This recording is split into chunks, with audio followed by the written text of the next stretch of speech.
आज हम बात करेंगे इलेक्ट्रिक फील्ड के बारे में। तो नेक्स्ट हेडिंग डलेगा पीछे पीछे वाले बालों हेलो। आज हम हेडिंग डालेंगे इलेक्ट्रिक फील्ड।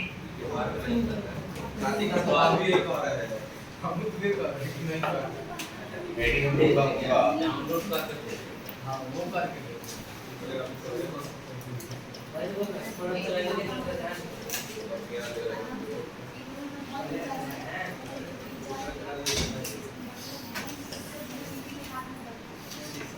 आज हम बात करने वाले हैं इलेक्ट्रिक फील्ड के बारे में।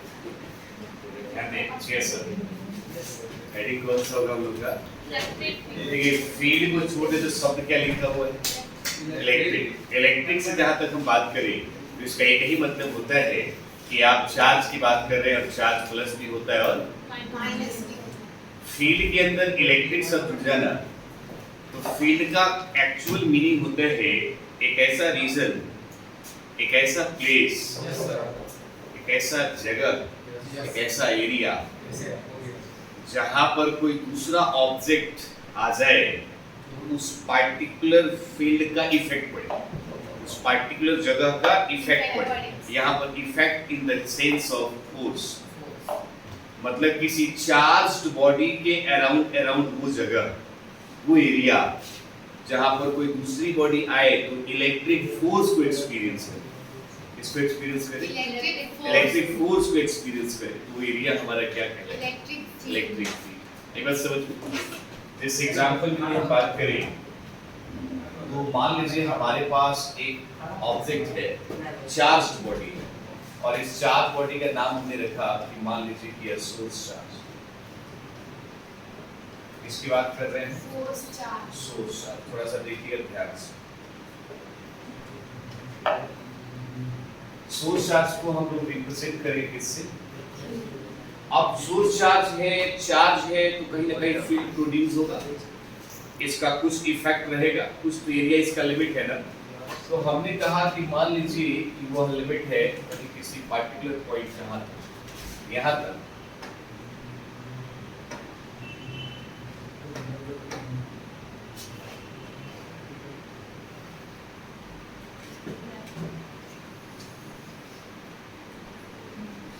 तो ये क्या आ रहा है?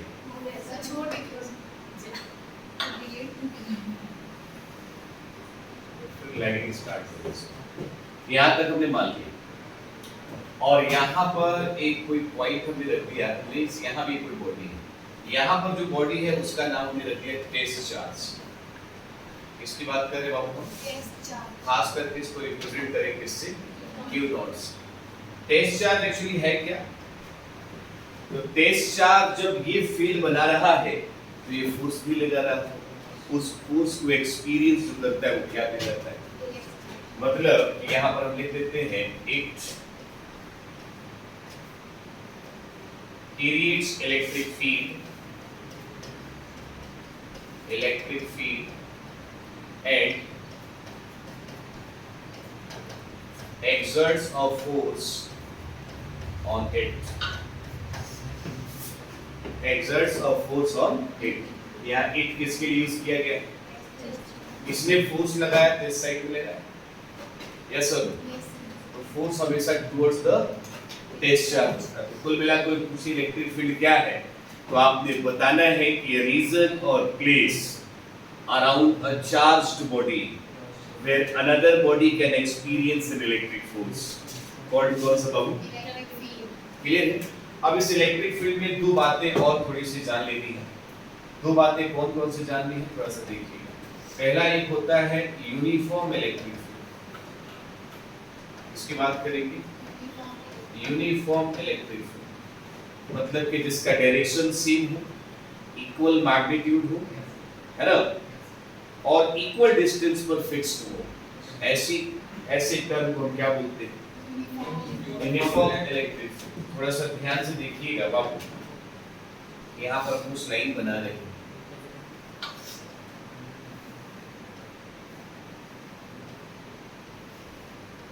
इस तरह की लाइनें खास करके कौन सी लाइन कहलाती है? यूनिफॉर्म। आप देख पा रहे होंगे कि सब का यूनिफॉर्म इलेक्ट्रिक, आप देख रहे होंगे कि सब जगह डायरेक्शन सेम है, सबका डायरेक्शन सेम है, इक्वल डिस्टेंस पर फिक्स्ड है, इनको हम बोलते हैं कौन सा फील्ड, यूनिफॉर्म इलेक्ट्रिक फील्ड। सही बात। एग्जाम्पल में बता सकते हैं कि जो कैपेसिटर होता है उन कंडेंसर, आगे हम सेकंड चैप्टर में डिटेल में इसकी चर्चा करेंगे।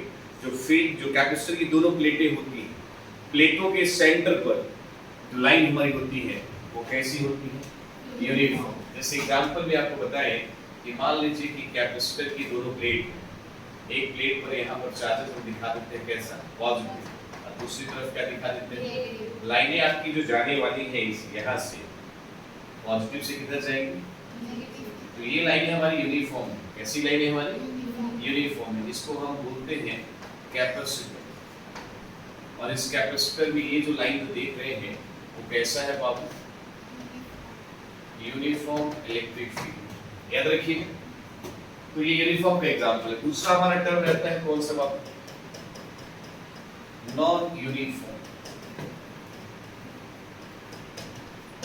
नॉन यूनिफॉर्म का मतलब समझ लीजिए इसका जस्ट उल्टा, जरूरी नहीं कि डायरेक्शन सेम हो, मैग्नीट्यूड इक्वल हो, इक्वल डिस्टेंस से फिक्स्ड।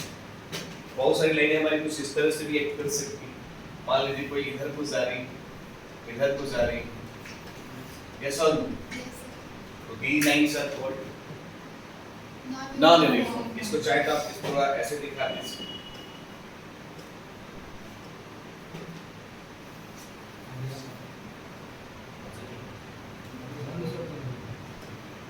ध्यान नहीं, आप ऐसे भी दिखा सकते है ना।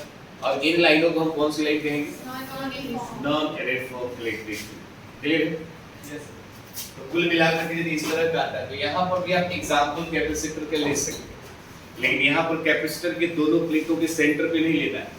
यहाँ पे आपको कैपेसिटर के दोनों प्लेटों की एजेस के बारे में लेना है। जैसे मान लीजिए हमने यहाँ पे कहा कि यहाँ पर हमने फिर से एग्जांपल ले लिया किसका, कैपेसिटर, और इसमें यहाँ पर हमने दो प्लेटें बना दी। कितनी प्लेटें बना दी बाबू, दो प्लेटें आपने बना। फिर से आपने वही पॉजिटिव पॉजिटिव का राग अलाप लिया, सेंटर पे आप दोनों प्लेटों के बीच में आपने देखा कि यूनिफॉर्म है। बट यदि हम बात सेम करें किस पे, इसके एजेस पे, इसके एजेस पर करें, तो एजेस पर आपकी जो इलेक्ट्रिक फील्ड लाइंस है वो कैसी, नॉन यूनिफॉर्म। इनको हम क्या बोलेंगे,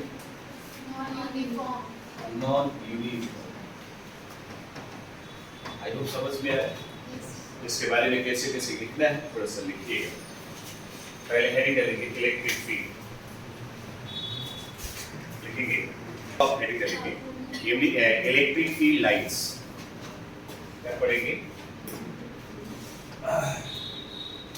नेक्स्ट हेडिंग है, इसका साइज छोटा होने और क्या इससे छोटा भी हो सकता है, फाइनली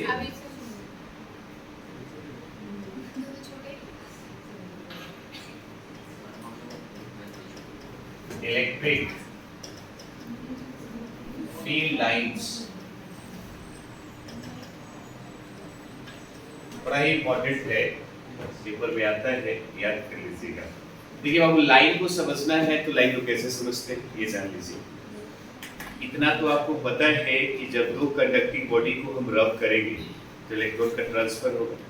इलेक्ट्रॉन एक साइड से इस साइड भागेगा ना, क्या भागते हो कभी देखा आपने, नहीं देखा। जिसको नहीं देखा इसको इमेजिनरी बोल सकते हैं, हाइपोथेटिकल बोल सकते हैं, स्पेस इन कर्व बोल सकते हैं, ये सारी बातें बोल सकते हैं। तो जाते हो जब देखा नहीं लेकिन गया होगा तो एक रास्ता तैयार हुआ होगा, लेकिन जाता है तो क्या छोड़ के जाएगा, प्लस, और जहां जाएगा तो ये प्लस छोड़ के गया कहां पे, मतलब चालू कहां से होगा, प्लस, खत्म कहां होगा, देख नहीं पा रहे हैं तो इमेजिनरी बोला, हाइपोथेटिकल बोला, स्ट्रेट बोल सकते हैं, कर्व भी बोल सकते हैं। Yes sir. अब इन सभी शब्दों को आप इकट्ठा कर लीजिए तो आप यही करिएगा कि sir those lines which are imaginary, straight, continuous curve or hypothetical curve but originate from positive charge and terminate on इसी को कहते हैं इलेक्ट्रिक फील्ड लाइंस। आई बात समझ में। अब इसके कुछ मेरिट्स हैं, कुछ प्रॉपर्टीज हैं, एक एक करके जानेंगे। जैसे यहाँ पर थोड़ा सा ध्यान से देखिएगा, मान लीजिए कि हमने एक एग्जांपल एक कंसेप्ट स्फीयर का ले लिया। इसका ले लिया बाबू स्फीयर। मान लीजिए कि हमारे पास एक स्फीयर इस तरह से, ठीक है ना, और यहाँ से जो लाइन हमारी है सपोज इधर जा रही है, इधर जा रही है। अभी हम चार्ज के बारे में बात करेंगे, है ना। बहुत सारे डायरेक्शन ऐसे भी खास है।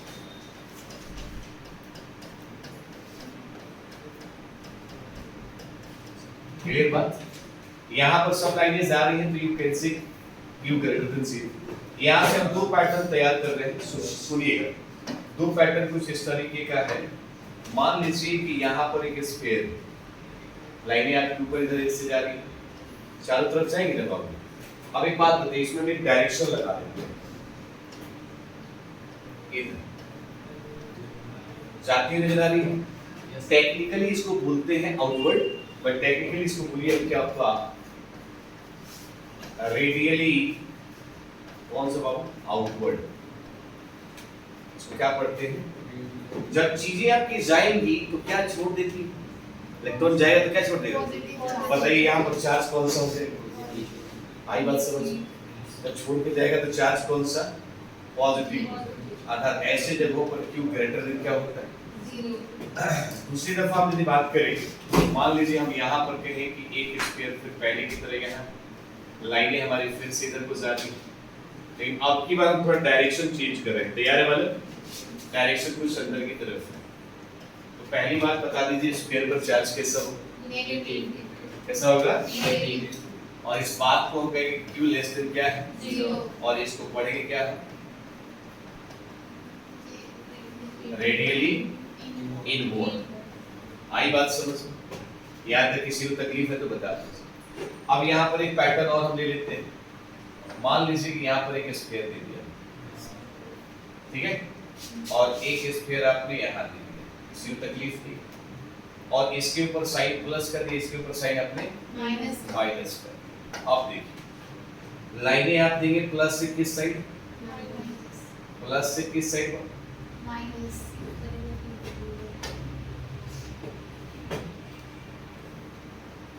प्लस से किधर आ गई, माइनस।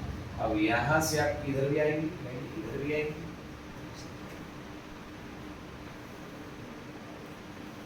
ठीक है। चीजों को समझना है।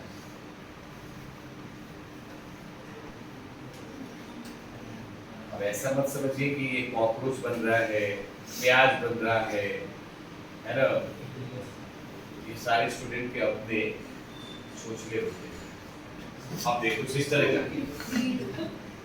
अब आप थोड़ा सा डायरेक्शन को देखिए, प्लस है तो यहाँ से तो लाइनें हमारी जाती हुई नजर आएंगी आपको, यस सर। और इस डायरेक्शन में भी आप यही करोगे, लेकिन यदि बात हम कहें कि नहीं जी, इसमें क्या होगा, आते हुए नजर आएगा, क्योंकि चार्ज कैसा नेगेटिव। पक्का कंफर्म। अच्छा एक बात बताओ, आपने खुद कहा कि लाइनें प्लस से जाएंगी और कहां चली जाएंगी, माइनस पे। क्या माइनस से प्लस संभव है,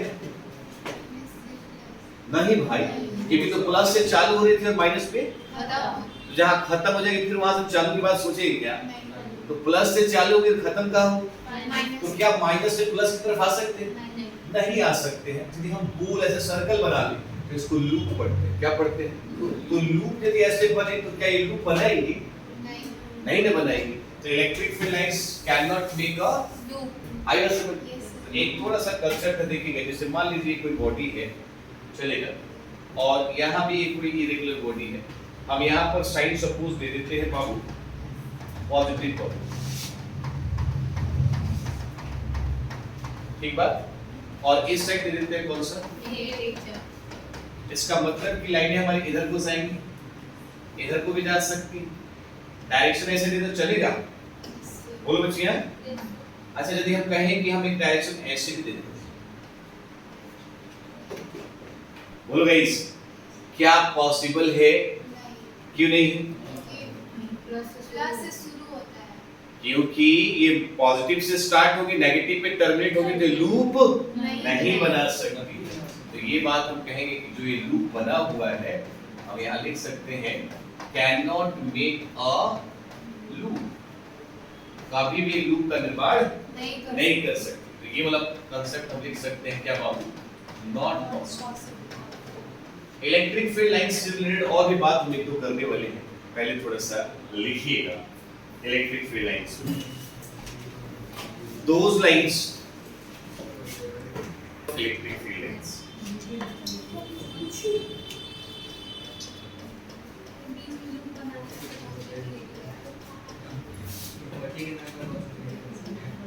properties of electric field lines।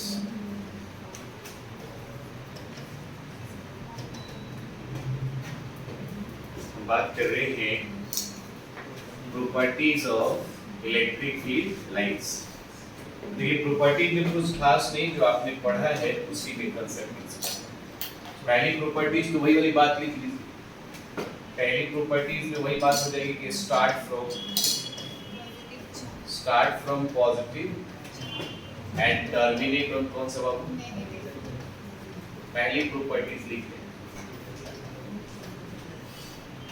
लें। देखिएगा, it start from positive charge and terminate on negative charge. It starts from positive charge and terminate on negative charge. Terminate on negative charge. Okay, clear? दूसरे pattern में वही आप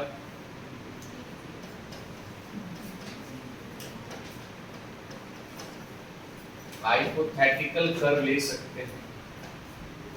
क्या ले लीजिए, hypothetical curve लिखेंगे। It is a hypothetical curve और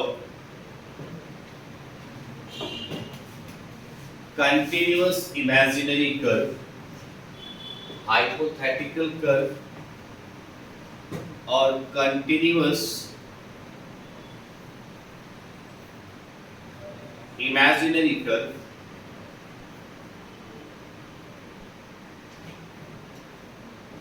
imaginary curve, ठीक है। तीसरे में आपको पता है एक और बात कि दो इलेक्ट्रिक फील्ड लाइंस कभी भी एक दूसरे को काटती नहीं है, क्योंकि जहां कट करती है तो एक पॉइंट से इसका यूनिक डायरेक्शन होता है, बट यहाँ कटती तो यहाँ कितने डायरेक्शन दिखाई दे रहे हैं, दो दिखाई दे रहे हैं, क्योंकि संभव इसलिए दोनों इलेक्ट्रिक फील्ड सभी उससे काटती। तो देखिए टू इलेक्ट्रिक फील्ड लाइंस